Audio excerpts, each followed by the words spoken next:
नमस्कार, आप देख रहे हैं न्यूज वन इंडिया। मैं हूं आपके साथ सृष्टि पांडे। प्रधानमंत्री नरेंद्र मोदी का आज यानी कि गुरुवार को 17 सितंबर को 70वां जन्मदिन है। एक और बीजेपी इसे सेवा दिवस के रूप में मना रही है, दूसरी तरफ देश के करोड़ों युवा विपक्षी दल इसे राष्ट्रीय बेरोजगारी दिवस का नाम दे चुके हैं। ट्विटर पर #नेशनल अनएम्प्लॉयमेंट डे इस समय ट्रेंड कर रहा है। राष्ट्रीय बेरोजगार दिवस यानी कि टॉप ट्रेंडिंग में है। आप बधाइयां अगर आप देखेंगे तो वो लाखों में है, लेकिन करोड़ों में ये ट्रेंड कर रहा है कि आज नेशनल अनएम्प्लॉयमेंट डे के रूप में ये दिन मनाया गया। देश में बढ़ती बेरोजगारी और घटती सरकारी नौकरियों के बीच में भारतीय युवा सरकार के प्रति अपनी नाराजगी लगातार जाहिर करने से चूक नहीं रहे हैं। देश के वो युवा पहले ही नो मोर बीजेपी जैसे हैशटैग ट्विटर पर ट्रेंड करवा चुके हैं। युवाओं का आरोप है कि अच्छे दिन और हर साल 2 करोड़ नौकरियों का वादा करके सत्ता में आए प्रधानमंत्री नरेंद्र मोदी ने उन्हें बेहद निराश किया है। कोरोना संकट से पहले ही भारतीय अर्थव्यवस्था खस्ता हाल से गुजर रही थी। सैकड़ों लोग नौकरियां गंवा चुके थे, लेकिन बावजूद इसके मोदी सरकार अभी भी 5 ट्रिलियन इकोनॉमी का सपना देख रही है और दिखा रही है। इसी के साथ साथ सभी विपक्षी दल रोजगार, शिक्षा, किसानों के मुद्दों को एक साथ लेकर सरकार को ट्रैप करने में जुट चुके हैं।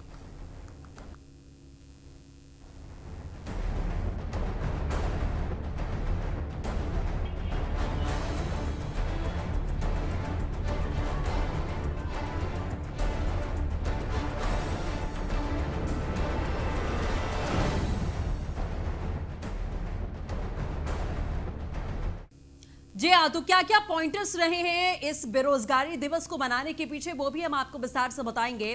प्रधानमंत्री नरेंद्र मोदी के जन्मदिन पर बेरोजगार दिवस मनाया गया है। विपक्ष इसकी तैयारी पहले से कर रहा था कि 17 तारीख को ही वो ये दिन चुनेंगे।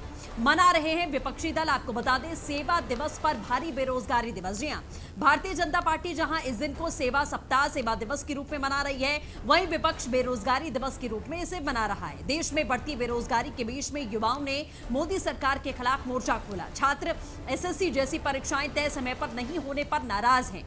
नौकरियों के लिए तय समय पर नियुक्ति न होने पर प्रदर्शन किया गया। कई संस्थानों में बेतहाशा फीस वृद्धि हुई, जिससे छात्र परेशान हैं और हल्ला बोला। देश के अलग अलग हिस्सों में युवाओं ने रात 9 बजे 9 मिनट पर टॉर्च, मोबाइल फ्लैश और दिए जलाकर 9 तारीख को सांकेतिक रूप से अपना विरोध पहले ही जाहिर किया था, जिसमें आपने देखा था कि कांग्रेस पार्टी ने समाजवादी पार्टी का समर्थन भी किया था।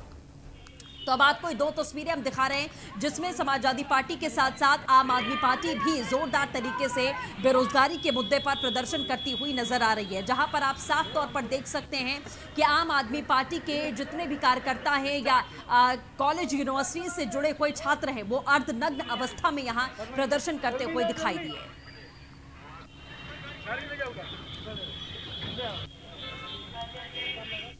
तो इसके साथ ही आखिरकार विपक्ष का सरकार पर क्या क्या आरोप है, ये भी हम आपको बताने की कोशिश करते हैं। मुख्य पॉइंटर्स इसके क्या हैं।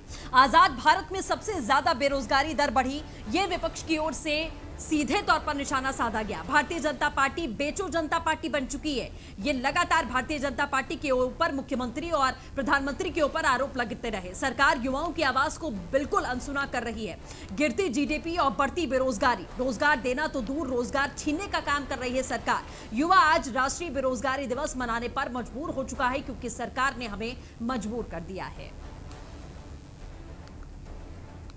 तो वहीं दूसरी ओर बीजेपी की बात करें तो बढ़ चढ़कर भारतीय जनता पार्टी की तरफ से सेवा सप्ताह मनाया गया। बीजेपी प्रधानमंत्री नरेंद्र मोदी के जन्मदिन को सेवा सप्ताह के रूप में मना रही है। 14 तारीख से शुरू हुआ सेवा सप्ताह 20 सितंबर तक चलने वाला है। आपको बता दें, मंडल से लेकर बूथ स्तर तक प्रत्येक कार्यकर्ता अपने क्षेत्र में सेवा के अलग अलग काम कर रहे हैं। अस्पताल में फल वितरण करना हो, बच्चों को पुस्तक उपलब्ध कराना हो, रक्तदान करना हो या फिर कोई अन्य सामाजिक कार्य करना हो, ये लगातार बीजेपी की तरफ से किया जा रहा है। तो साफ तौर पर कहने का मतलब यही है कि एक तरफ सेवा सप्ताह, दूसरी तरफ बेरोजगारी दिवस। आखिरकार क्या बेरोजगारी दिवस, जो विपक्ष की तरफ से यह हथकंडा अख्तियार किया गया कि तमाम छात्राओं और छात्रों के साथ में सड़कों पर उतरकर आज के दिन को चूज करके प्रदर्शन किया जाए, सोशल मीडिया पर उसकी एक नई लकीर देखने को मिल रही है। सीधे तौर पर हैशटैग्स ट्रेंड कर रहे हैं। आपने साफ तौर पर देखा है कि बधाई देने वाले कम हैं, लेकिन आलोचना करने वाले आज के दिन ज्यादा दिखाई दिए।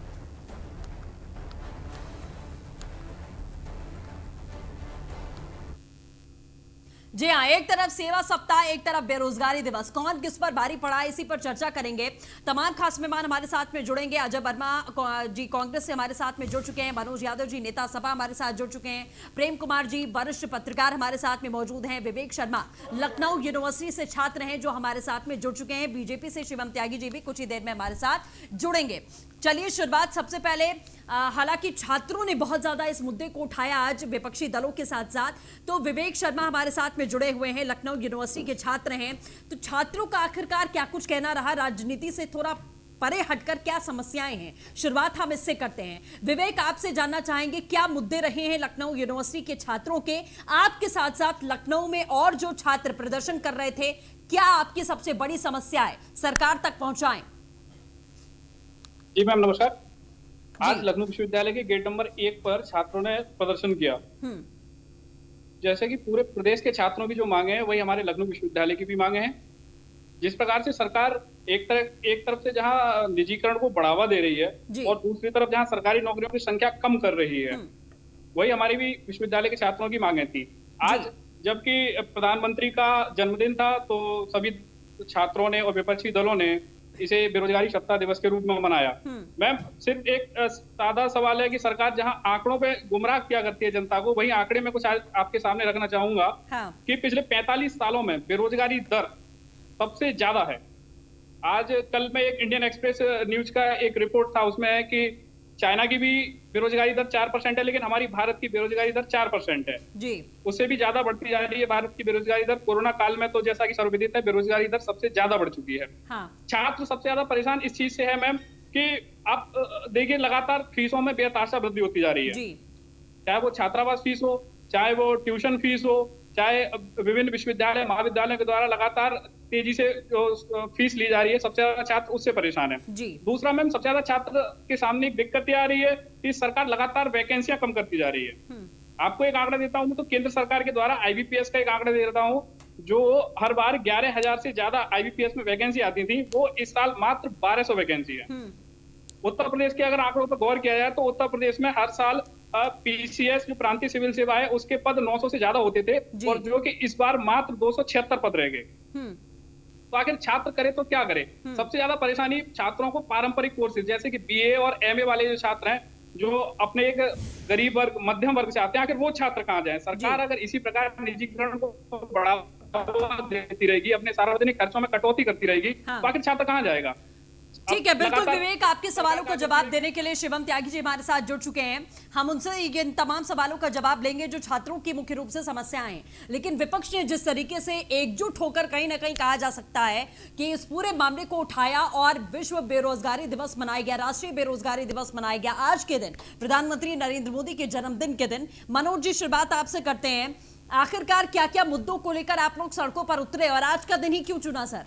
आज तो बधाई देने का दिन था। निश्चित तौर पर सृष्टि जी, मैं सबसे पहले आदरणीय प्रधानमंत्री जी को कोटि कोटि बधाई दूंगा, और वो शतायु हो, इस देश की आने वाले 3 दशक तक की राजनीति अपनी आंखों से देखें, ऐसी मैं ईश्वर से कामना करता हूं। वो हमारे प्रधानमंत्री है, देश के प्रधानमंत्री। लेकिन एक दुर्भाग्य भी उनके साथ जुड़ गया। वो पहले ऐसे प्रधानमंत्री हैं जिनके जन्मदिन के अवसर पे इस देश के अधिकाधिक युवाओं ने ऐसी स्थिति में आज बेरोजगारी दिवस के रूप में मनाना शुरू किया। ये दुर्भाग्य है, और ये दुर्भाग्य उन युवा के लिए नहीं है, उन माननीय प्रधानमंत्री जी के लिए है, क्योंकि उन्होंने शायद उन युवाओं पे बिल्कुल ध्यान देने का काम नहीं किया। क्या कोई छात्र छात्राएं हायर एजुकेशन इसलिए लेते हैं कि वो एक दौर था, आपको याद होगा, जब पिक्चरें बनती थी रोटी कपड़ा और मकान, और तमाम सारी पिक्चरों में आप देखते होंगे कि ग्रेजुएशन करने के बाद लड़का दर दर की ठोकरें खाता था, क्योंकि हमारे देश में उस वक्त तमाम तरीके के संसाधनों का अभाव था, डेवलपमेंट वाली बहुत बड़ी स्थिति नहीं थी। लेकिन देश आज पूरे विश्व में एक बड़ी स्थिति की है रोजगार देने के रूप में, लेकिन रोजगार चले गए, क्योंकि मोदी जी ने आते ही कह दिया था अपने पहले टेन्योर में कि पकौड़ा तलना भी एक रोजगार है। ये उन युवाओं को उसी दिन समझ लेना चाहिए था कि पकौड़ा तलना एक रोजगार है, तो वो 19 में पुनः गलती हो गई और उनको पुनः से प्रधानमंत्री बना दिया। तो ये जो परिस्थिति अभी आई है, मैं बिल्कुल पूरी तरीके से आगाह किए दे रहा हूं, इससे भी भयावह स्थिति आने वाली है आने वाले दिनों में, और इसमें कोई संशय भी नहीं है। क्या आने वाले समय में सरकार ये अचोर करेगी? मैं नहीं बोल रहा, ये एनएसओ के आंकड़े बोल रहे हैं जी। ये बीच में कौन बोल रहा है? अरे कम से कम बात तो रखने दीजिए भाई। मैं कह रहा हूं कि रेलवे की भर्ती आने वाले समय में आप किस तरह करेंगे, सेना में भर्ती की संख्या किस तरह करेंगे, और जितने भी भर्तियां उसको किस तरह करेंगे। दूसरी बात, चलो आप रोजगार मत दो, किसी के फादर है नौकरी में, अपना परिवार जिया लेंगे, उन फादर को क्यों निकाल रहे हो भैया? उसकी माता को क्यों निकाल रहे हो? स्क्रीनिंग करके 50 साल पे उसका आप रोजगार छीने ले रहे हो। तो इस तरह की राजनीति अगर सरकार करेगी तो बेरोजगारी का पैमाना नहीं बढ़ेगा, तो क्या फिर वो, फिर शब्द कहूंगा तो बुरा लगेगा, मोदी जी की दाढ़ी थोड़ी नहीं है जो बढ़ती रहेगी, बेरोजगारी का पैमाना भी घटेगा बढ़ेगा भाई, अगर आप नौकरी छीनेंगे। मेरी बात हो सकता है थोड़ी तीखी लग जाए, जन्मदिन के दिवस पर ऐसी बात नहीं कहनी, लेकिन वो लगातार बढ़ती जा रही है ना आदरणीय प्रधानमंत्री जी की दाढ़ी, तो उसी तरह रोजगार भी, बेरोजगारी भी बढ़ती जा रही है। ठीक है अजय, ध्यान देने की बात। ठीक है सर। अजय जी जी जी जी बोलिए। 2014 में एक ज्ञानवान डिग्रीधारी प्रधानमंत्री वास्को डिगामा साहब आए थे गुजरात से और कहा था, बच्चों आपको मैं 100 करोड़ नौकरी, 15 लाख रुपए और न जाने क्या क्या दूंगा। चलिए, सबसे पहले मैं अपने देश के प्रधानमंत्री जी को जन्मदिन की बधाई अपनी तरफ से, अपनी पार्टी की तरफ से देना चाहता हूँ। इस पर लंबी आयु थे और अपने जो पेड़ वो लगा रहे हैं हिंदुस्तान में, उसके फल भी वो खाएं, हम ये उम्मीद करते हैं।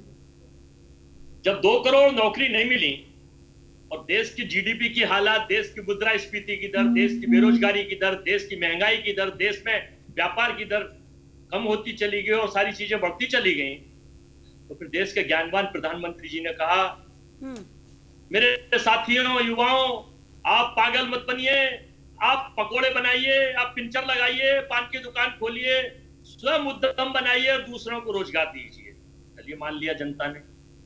अब जब रिसेंटली मन की बात रेडियो पे हो रही थी 4-5 दिन पहले, कुछ पेपरों में आया, कहा कि अब छात्रों, मित्रों, भाइयों और युवा साथियों, इंजीनियर, डॉक्टर, वकील बनने की होड़ में मत लगिए, क्योंकि अगर आप इंजीनियर, वकील और डॉक्टर बन जाएंगे तो मैं लंबा शासन नहीं कर पाऊंगा यहाँ 30 साल तक, 40 साल तक, क्योंकि अनपढ़ जनता को, 95-96% लोगों को रोटी पानी में जा दो, वो भूख को विकास समझे, रोटी पानी को अपना केवल जिंदगी समझे, उसे उसमें लगा दो और बाकी तीन घरानों को बढ़ा के पूरे देश पे शासन करो, गुलाम टाइप लोग बना लो, तो वो आपका कहना जल्दी मानेंगे और देश पे आप लंबा शासन कर सकते हैं। चलिए, माना हमने लंबा शासन तो आप कर लीजिए, लेकिन भैया हम आपसे अनुरोध करते हैं आपके जन्मदिन पर इस हिंदुस्तान के 136 करोड़ लोगों को, भाइयों बहनों मित्रों को एक तोहफा दीजिए कि यहाँ व्यापार कैसे बढ़े, यहाँ रोजगार कैसे बढ़े, यहाँ युवा महिलाओं को, युवा छात्रों को रोजगार, नौकरी कैसे मिले।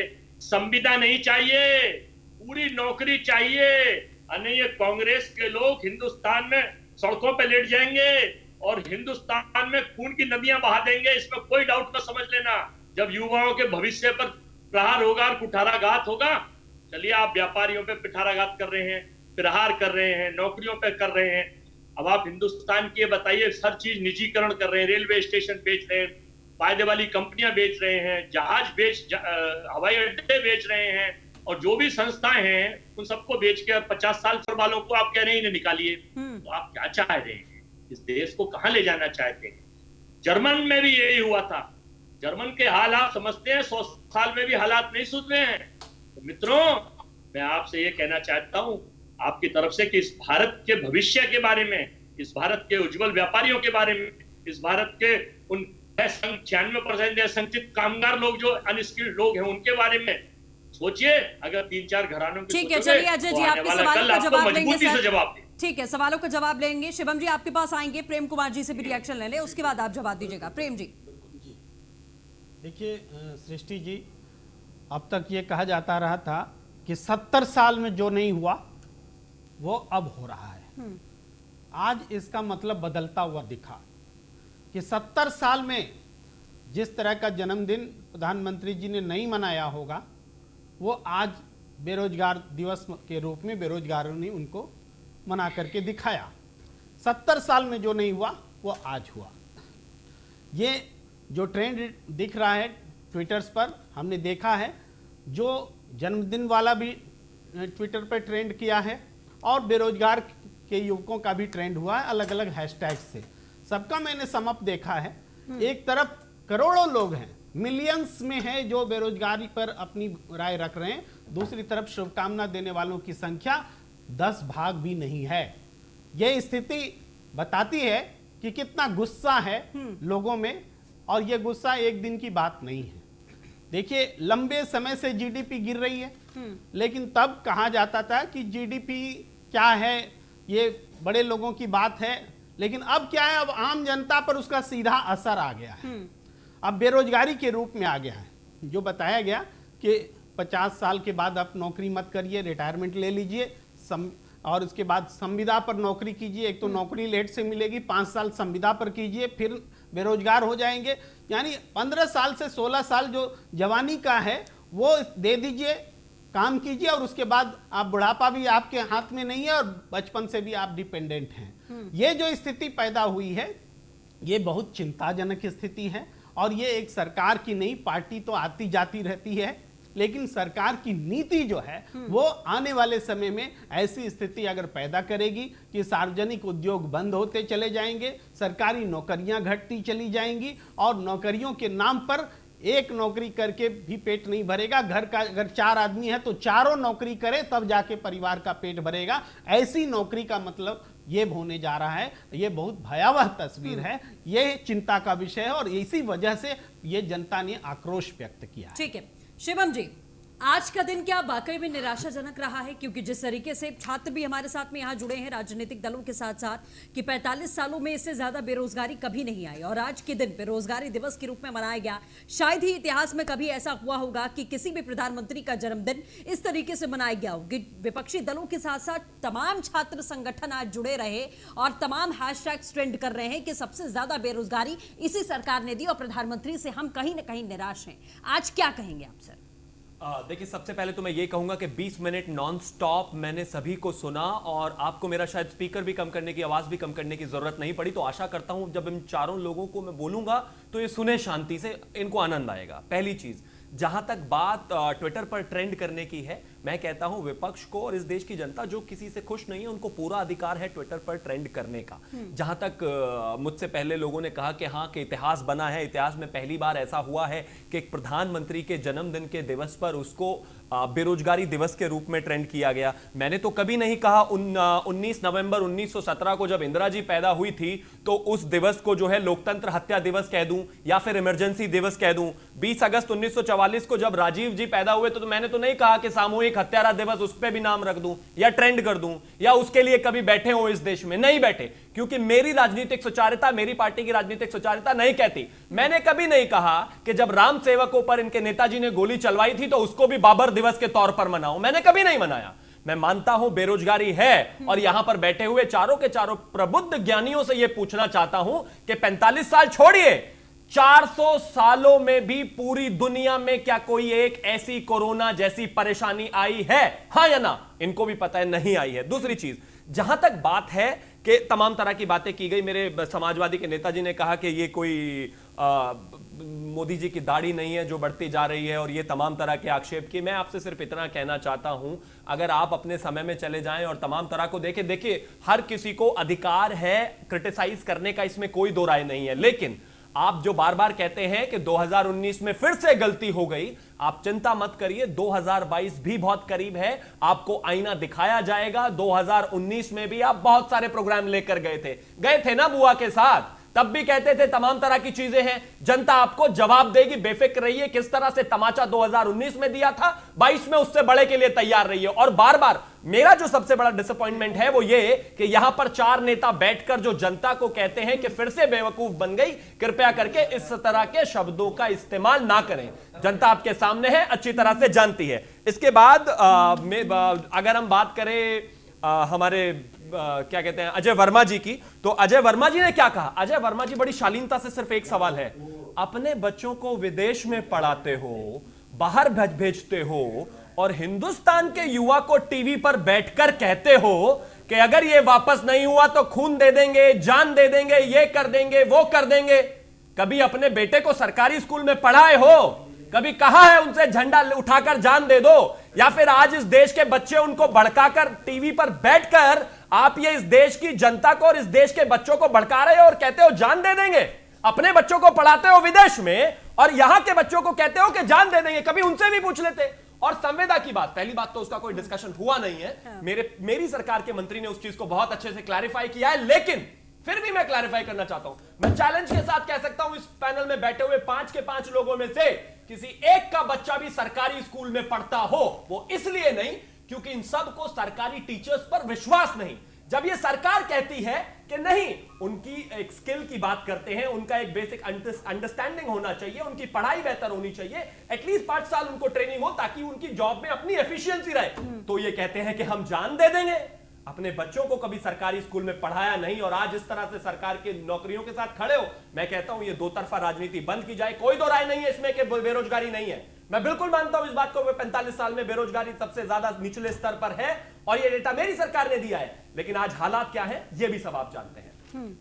ठीक है शिवम जी, अब विपक्षी दलों के लिए तो आपके पास बहुत कुछ था, लेकिन जमीनी स्तर पर जो जनता उतरी है सड़कों पर, उनके लिए आपके पास क्या है? आपने कहा कि क्या जितने यहाँ चारों बुद्धिजीवी बैठे हैं, क्या इनके बच्चे पढ़ते हैं सरकारी स्कूल में? बीजेपी के कितने ऐसे नेता हैं जिनके बच्चे सरकारी स्कूल में पढ़ते हैं? मैं भी ये जानना चाहती हूँ। और ये जो छात्र यहाँ पर बैठे हैं और जो छात्र आज उतरे हुए हैं जमीन पर कि हमारे पास नौकरी नहीं है, उनके लिए आपके पास क्या है? आप थोड़ा राजनीति से हटके अगर आप छात्रों की बात कर रहे हैं तो उनके लिए आपके पास क्या है? और बीजेपी कितना भरोसा करती है सरकारी स्कूल में अपने बच्चों को पढ़ाने का? बिल्कुल राजनीति से हटकर बात करता हूं। और हाँ, ये दुर्भाग्य है कि आज इस देश के जो नेता हैं उनके चाहे बच्चे हों चाहे ब्यूरोक्रेसी के जो बच्चे हैं वो नहीं सरकारी स्कूल में पढ़ते। लेकिन हाँ, जब एक सरकार इस चीज को आगे इंप्लीमेंटेशन करना चाहती है, एक फर्मनेस लाना चाहती है इस देश के सरकारी एम्प्लॉय में, इस प्रदेश के सरकारी एम्प्लॉय में, जब हम कहते हैं कि कहीं ना कहीं जो है आपकी स्किल उस लेवल पर होनी चाहिए कि आने वाले समय में वो चीजें डेवलप हो। ये जो कल्चर चलता आ रहा है इतने लंबे समय से, इसको बदलने की जरूरत है। विदेशों में जाकर हमारे या बच्चे या फिर किसी सरकारी मुलाजिम के या फिर किसी बड़े नेता के पढ़ सकते हैं, लेकिन गरीब सर जब सरकारी नौकरियों की भर्तियां होती हैं उसमें कुछ प्रोसीजर होता होगा या नहीं? प्रोसीजर रिटर्न होता होगा या एग्जाम होता होगा? आपको क्लियर करने के लिए वो कैपेबिलिटीज चाहिए होंगी कि आप अगर शिक्षक बनना चाहते हैं तो आपके पास वो कैपेबिलिटी हो, तभी आपका उस लिस्ट में नाम आएगा, नहीं तो आपको नौकरी नहीं मिलेगी। सरकारी नौकरी अनपढ़ और गवारों को तो नहीं मिल जाती होगी, उसके बावजूद भी IQ लेवल 0 क्यों होता है शिक्षकों का? ये सिस्टम खोखला क्यों है?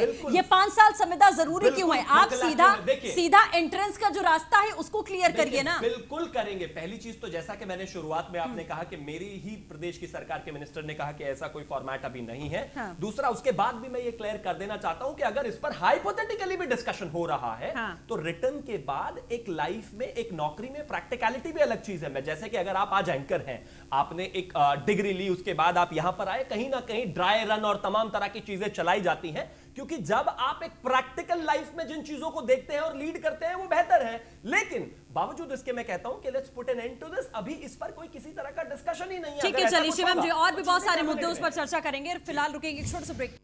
जी हाँ, सेवा पर भारी बेरोजगारी, तमाम खास मेहमान लगातार चर्चा के लिए हमारे साथ में बने हुए हैं। तमाम विपक्षी दल इस समय एकजुट होकर इन मुद्दों को लेकर सरकार के सामने खड़े हुए दिखाई दे रहे हैं। अजय जी, सवाल यह है, बेरोजगारी का मसला निकलकर सामने आया और छात्र जो लगातार प्रदर्शन कर रहे हैं और विपक्ष भी ये बात उठा रहा है कि आप जो परीक्षाएं हैं आप उसे नहीं करवा रहे हैं, परीक्षाओं की तारीखों को लगातार आगे बढ़ा रहे हैं, नियुक्तियां नहीं हो रही हैं। लेकिन जब नीट और जेईई की परीक्षा की तारीख आई और सरकार ने कहा, मामला कोर्ट तक चला गया कि हम परीक्षा करवाना चाहते हैं और छात्रों का साल बर्बाद ना हो, इसीलिए वो परीक्षा हो, उसको लेकर भी हो हंगामा बहुत ज्यादा हुआ। विपक्षियों ने उसको लेकर भी बहुत ज्यादा हंगामा खड़ा किया कि आप ऐसे समय पर परीक्षाएं क्यों करवा रहे हैं, बच्चों की जान खतरे में होगी, नौकरी सारी चीजें ये सब बाद में है, पहले जान है। तो आखिरकार स्टैंड थोड़ा क्लियर हो कि एक तरफ ये बात आती है कि आप परीक्षाओं की तारीख आगे बढ़ा रहे हैं, बच्चे परीक्षा नहीं दे पा रहे, पढ़ाई नहीं कर पा रहे, और जब कोई परीक्षा होती है उस पर भी हंगामा होता है। ऐसा क्यों है सर? ये दो चीजें क्यों दिखाई दे रही हैं? अजय जी। सृष्टि जी रीबैक कर रही है बात। मैं ये कह रहा हूँ कि हम लोग तो विपक्ष हैं, आम जनता है, कामगार मजदूर हैं, छात्र हैं, छोटे व्यापारी हैं, हम लोग सरकार नहीं है जी।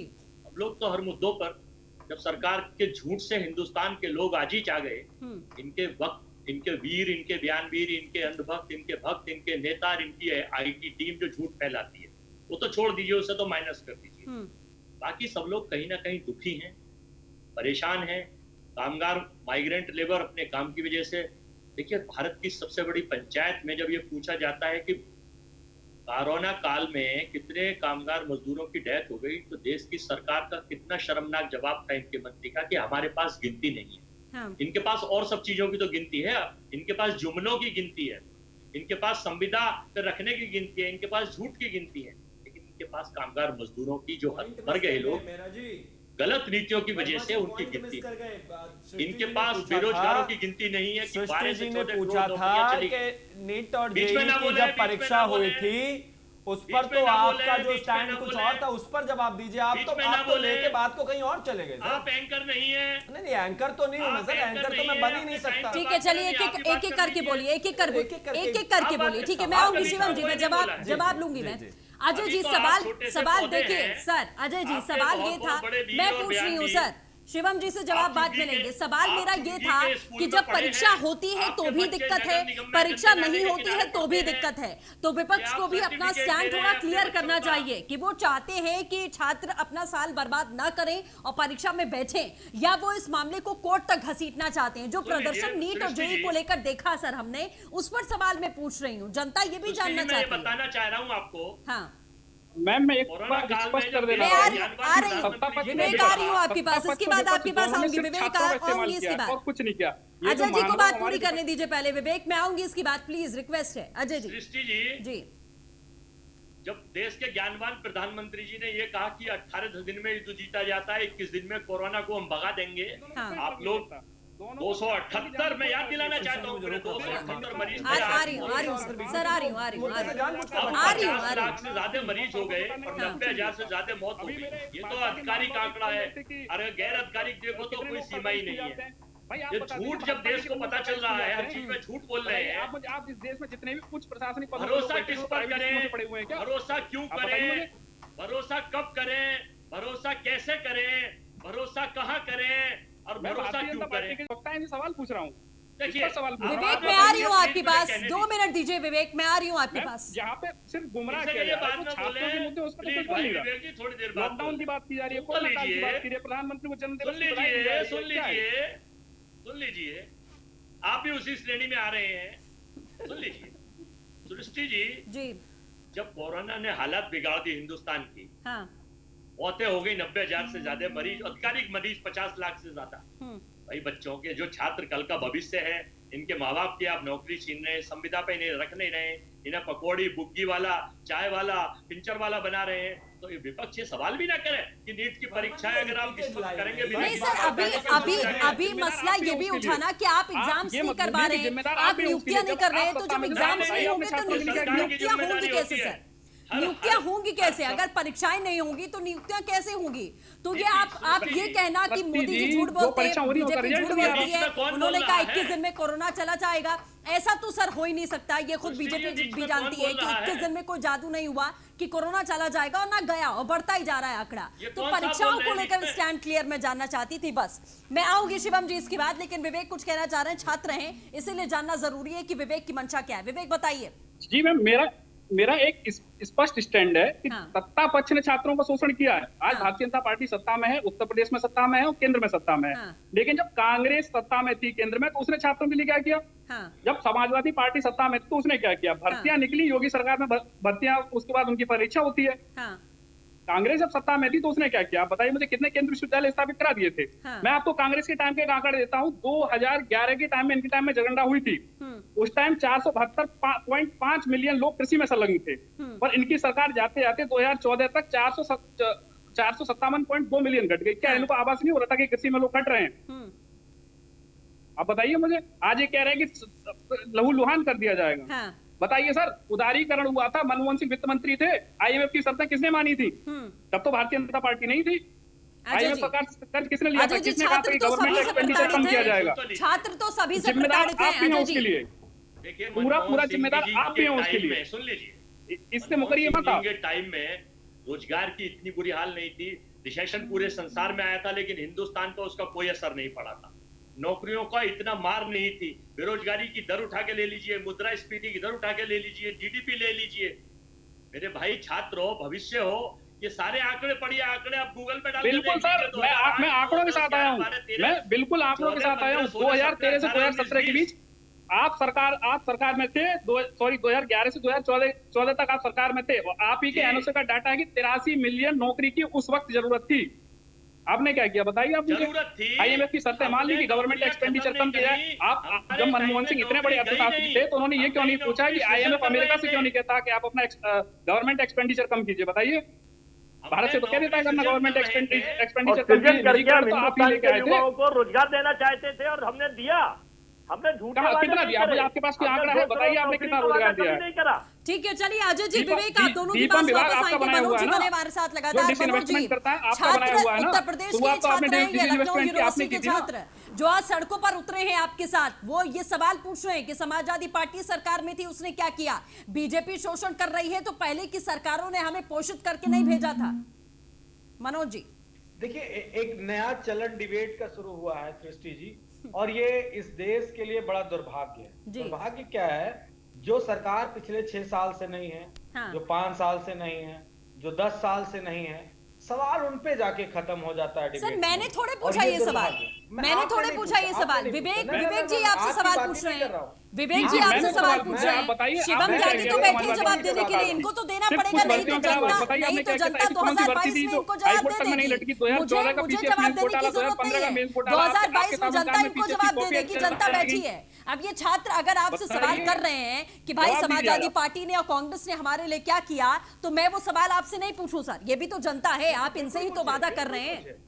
अरे भैया, ज्ञान वाले लोगों, कम से कम मुझे बोल लेने दो। अरे बोलिए सर, आप अपने बोलिए, से कहिए, कम से कम बोलिए सर, बिल्कुल बोलिए, इसीलिए तो बुलाया गया है बोलने के लिए। डिबेट में सवाल पे सवाल। अरे तो सर जवाब तो दीजिए ना, क्या किया समाजवादी पार्टी ने, जवाब दीजिए। पिछले 40 साल के सवाल हैं, सिर्फ 1 घंटे की डिबेट में खत्म नहीं होंगे छात्रों को। ज्ञान मत बांटिए, हमें पता है। बताइए समाजवादी पार्टी ने कितने लाख रोजगार दिए थे, सरकारी नौकरियां कितनी, बताइए। आप टीवी डिबेट में बैठ के बता रहे, बताइए ना 5 साल में कितनी भर्तियां की। सपा ने बताइए ना, बहुत बातें करना शुरू कर देते हैं। किसी से पूछना कितनी नौकरियां दी है सपा ने? अगर आप बहुत आरोप लगाते हो पूर्व की सरकार पे, तो आपके पास आंकड़ा होना चाहिए, और नहीं है तो चुपचाप बैठिए, मौजूदा सरकार से सवाल पूछिए, और हिम्मत नहीं है तो मुंह पे टेप लगाइए। मनोज जी किससे कह रहे हैं आप? एक मिनट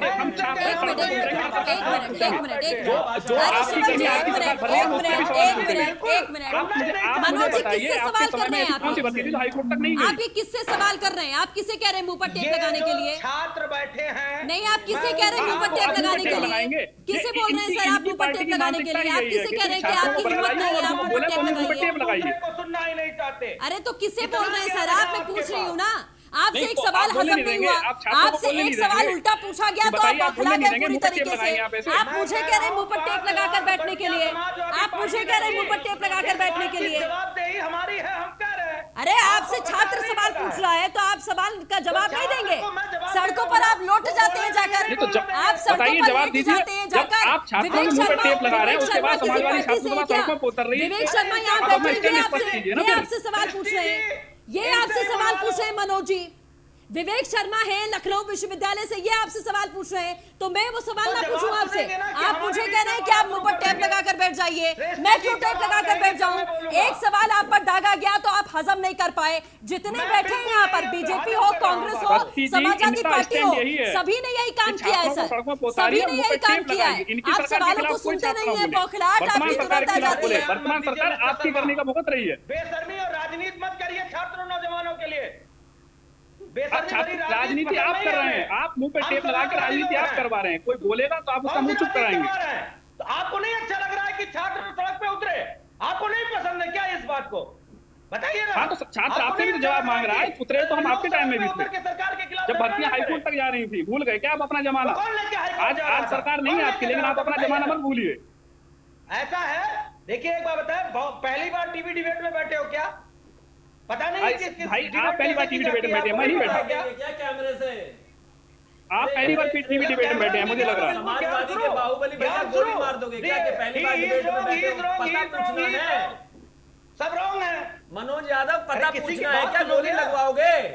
अरे गोली लगवाओगे क्या? पहली बार डिबेट में बैठे हैं, अब तो पीट ही देते हो लोगों को। ऐसा है, देखिए बताइए कैसा है, दिखाइए। उधर मत ले जाइए। हैं जी? मनोज जी, तमीज शिवम नहीं जी, है, प्लीज बहस आप करने मुद्दे की को बात आप करिए। लोग कहीं भाषा और को ले कैसे जा कर रहे रहे हैं? हैं। मैं थोड़ा कुछ नहीं भाषा का कह रहा। ख्याल रखिए और ये थोड़ा आप देखिए, थोड़ा आप गुस्से देखिए को कौन कम सा बात करिए, कर रहे हैं। थोड़ा यहाँ गुस्से पर को तो कम इस करिए और तरह थोड़ा की बात तरीके कर से रहा। बात करिए सर। बिल्कुल। ये डिबेट में बात सवालों आपने का की सामना बात करना आप पड़ता डिबेट कर रहे है। हैं, ये डिबेट जनता की ही मर्यादा है, बनाए विवेक रखिए। शर्मा जनता ही है आपकी, जिस जनता के डिबेट की लिए आप मर्यादा सड़क बनाए पर रखिए। लेटे हुए हैं इस समय, ये वही जनता है जो आपसे पूछ रही है कि भाई साहब आप आज सड़क पर लेटे हुए हैं तो आपने क्या किया हमारे लिए? तो अगर ये सवाल पूछते हैं तो बीपी हाई करने की जरूरत नहीं है आपको। आप इनके छात्रों के मुंह पर टेप मत लगवाइए, कीजिए आप मत, मेरे मुंह पर कीजिए टेप मत। लगवाइए। छात्र आपसे भी इतना सवाल बीपी पूछ रहा है, मत हाई बदमाश करिए, आपसे अपना सवाल थोड़ा पूछ रहा है, पानी जवाब पीजिए और दीजिए। शांत हो जाइए। दिनेश सवाल शर्मा तो शिवम त्यागी के खिलाफ ही उतरे हुए हैं ना, ये शिवम त्यागी के खिलाफ ही तो उतरे हुए हैं सर, बीजेपी के खिलाफ ही उतरे हुए हैं। और जवाब जनता इनको दे देगी 2022 में। आप क्यों फिक्र कर रहे हैं इतना? लेकिन आपसे सवाल पूछा जाए तो टेप मत लगवाइए लोगों के मुंह पर, टेप मत लगवाइए सर। गुंडागर्दी थोड़े चलेगी ऐसे थोड़े चलेगा सर डिबेट में कि सवाल पूछा जाए तो आप कहेंगे टेप लगा के बैठ जाओ मुंह पे। ऐसे नहीं चलता ना सर। रिक्वेस्ट कर रही हूँ, हाथ जोड़कर, आप मेहमान हैं हमारे, तो बेहतर है कि आप वैसे ही बात करिए। हाथ जोड़कर निवेदन कर रही हूँ आपसे कि आप बेहतर है वैसे ही बात करिए। आपको कोई राइट नहीं है समाजवादियों को सो कॉल्ड कि आप मेरे मुंह पर या किसी छात्र के मुंह पर टेप लगवाएंगे सर। ये बेहतर तरीका नहीं है ना, ये बेहतर तरीका नहीं है ना सर बात रखने का अपनी। चलिए अब बात रखने दीजिए, बात रखने दीजिए, हो गई। हाँ बोलिए।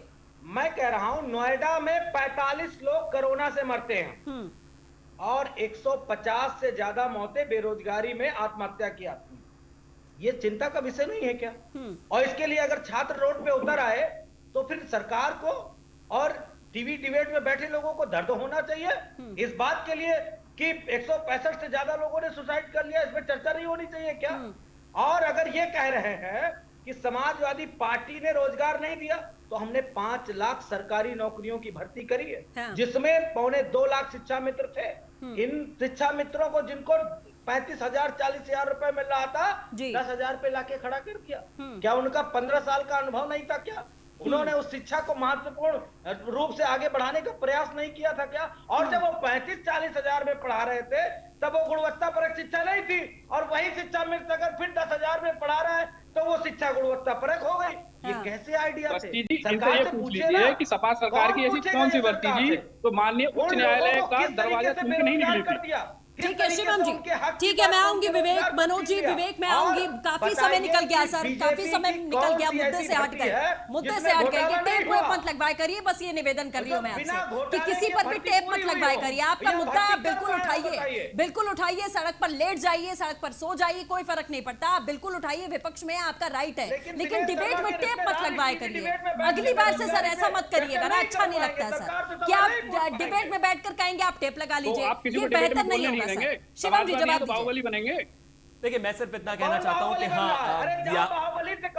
मुद्दे पर बात करते हैं सर, अपनी टाइम बर्बाद हो रहा है बहुत ज्यादा। शिवम जी आप भी मुद्दे पर ही बात करिएगा, बेरोजगारी है, आप जवाब दीजिए, आप जवाब दीजिए जनता पर, बस मुद्दे पर बात करिए। पानी पी लीजिए, छोड़िए ना, आप फालतू में क्यों इतना गुस्सा हो रहे हैं? जब आपका नंबर आया था आपने अपना मौका लिया और जब पूरा जवाब दिया। मुद्दे पर बात करिए शिवम जी। मैं सिर्फ इतना कहना चाहता हूं कि भारतीय जनता पार्टी की 2017 में जो सरकार आई है वो कमिटेड है सिर्फ और सिर्फ इस प्रदेश की जनता के लिए, रोजगार के लिए, स्टूडेंट्स के लिए और तमाम तरह की चीजों के लिए। जहां तक बात इन्होंने कहा शिक्षा मित्रों को लेकर, वो आप ही का जमाना था जहां पर एक टीचर 25 जगह एक साथ नौकरियां कर रही थी और 1 करोड़ रुपए तनख्वाह ले रही थी। शायद भूल जाता हूं, ये बीच में से बैकग्राउंड म्यूजिक मत दीजिए।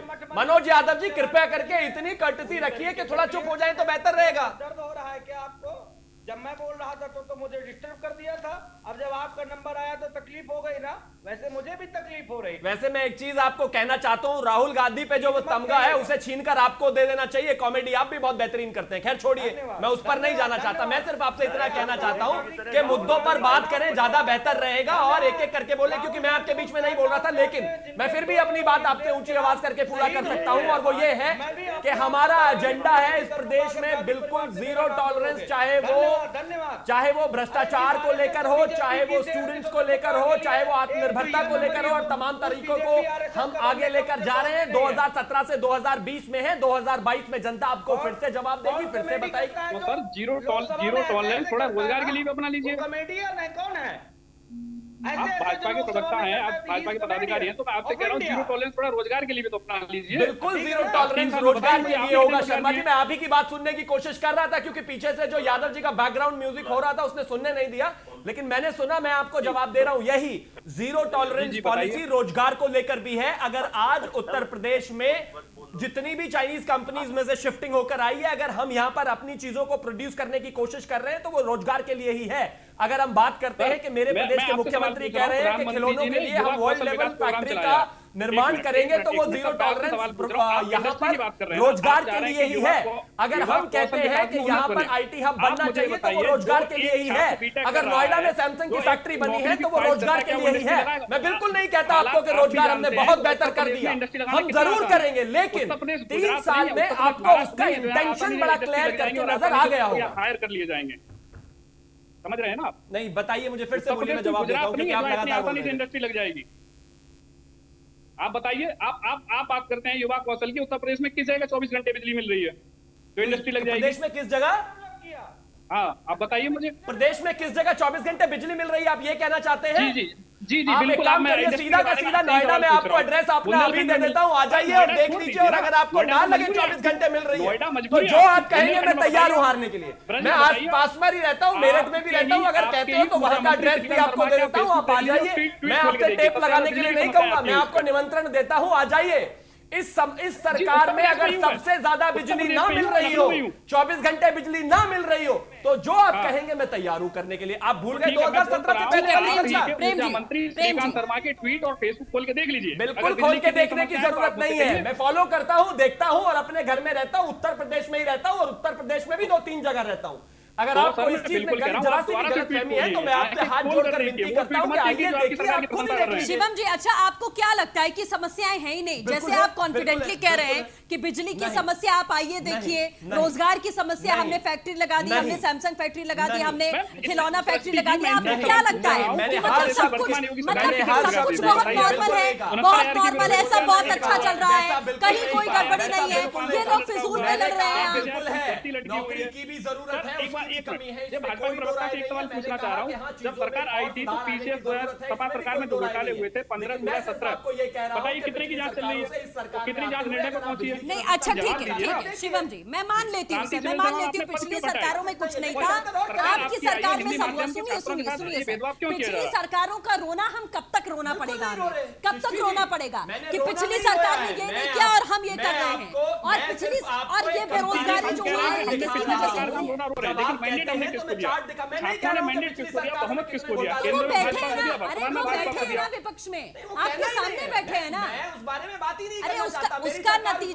उसका नतीजा दे दिया ना जनता ने। कहना चाहता हूं कि हम कहां पर 3 साल में इस प्रदेश में आकर खड़े हैं।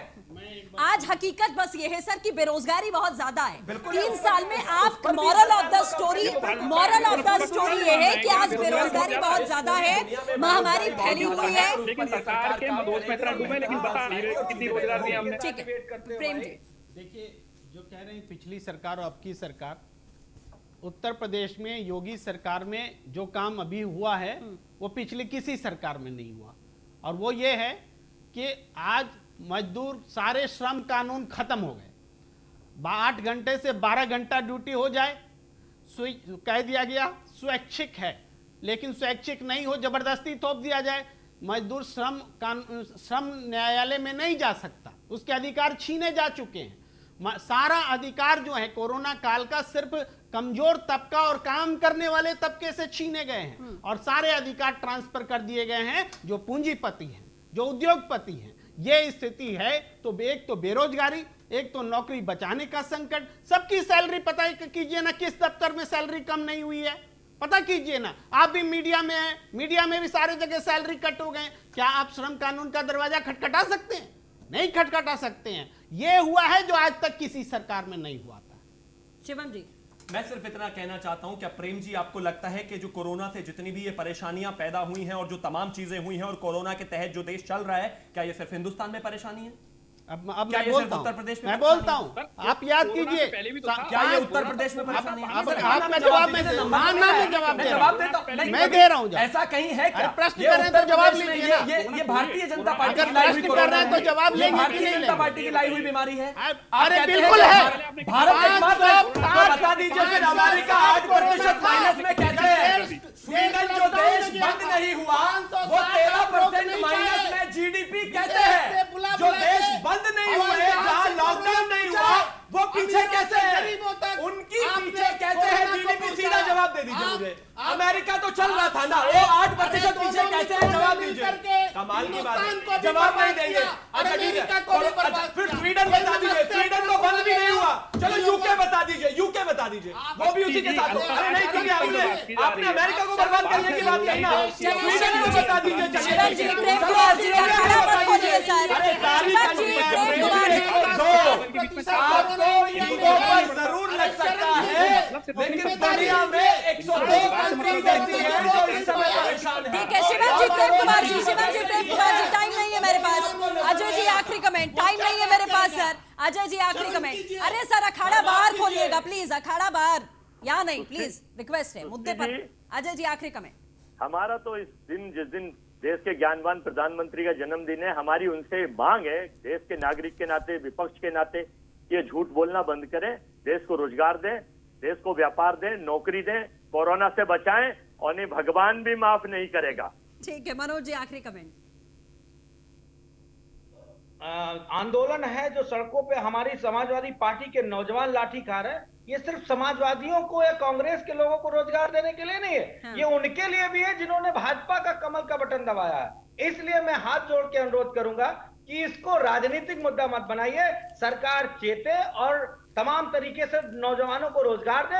अमेरिका की बात मत करना, अमेरिका में बेरोजगारी भत्ता इतना मिलता है जितना हिंदुस्तान में आईएएस को तनख्वाह मिलती है, और वहां के रूल रेगुलेशन जान लोगे तो शर्म से चुल्लू भर पानी। चलिए ठीक है, आप सभी का आपने मेहमानों का हमारे साथ जुड़ने के लिए बहुत बहुत बेरोजगारी शुक्रिया। तो राजनीति से परे अगर बात की जाए तो जाहिर तौर पर इस समय बेरोजगारी बहुत ज्यादा है, कोरोना काल है, लॉकडाउन के बाद में सब कुछ बहुत ज्यादा स्थिति खराब हो रखी है। सरकार के सामने बेशक चुनौतियां बहुत सारी हैं, चाहे सरकार की तरफ से बार बार आश्वस्त जरूर किया जा रहा हो कि हाँ सिचुएशन को संभाल लिया जाएगा, लेकिन चुनौती इतनी सारी है कि अब देखना होगा कि इन सभी परिस्थितियों से सरकार कैसे जूझकर बाहर निकलती है। और विपक्षी दलों के पास में मुद्दे बहुत सारे हैं और कहीं ना कहीं वो एकजुट होकर एकता के साथ में अब इसमें बढ़ते हुए दिखाई दे रहे हैं। आम आदमी पार्टी की सक्रियता, समाजवादी पार्टी हो, बसपा हो, कांग्रेस हो, सभी इन मुद्दों को लेकर देश के अलग अलग इलाकों में, सिर्फ उत्तर प्रदेश में बल्कि पूरे देश में उठाते हुए इन मुद्दों को दिखाई दे रहे हैं। फिलहाल के लिए बस इतना ही, नमस्कार।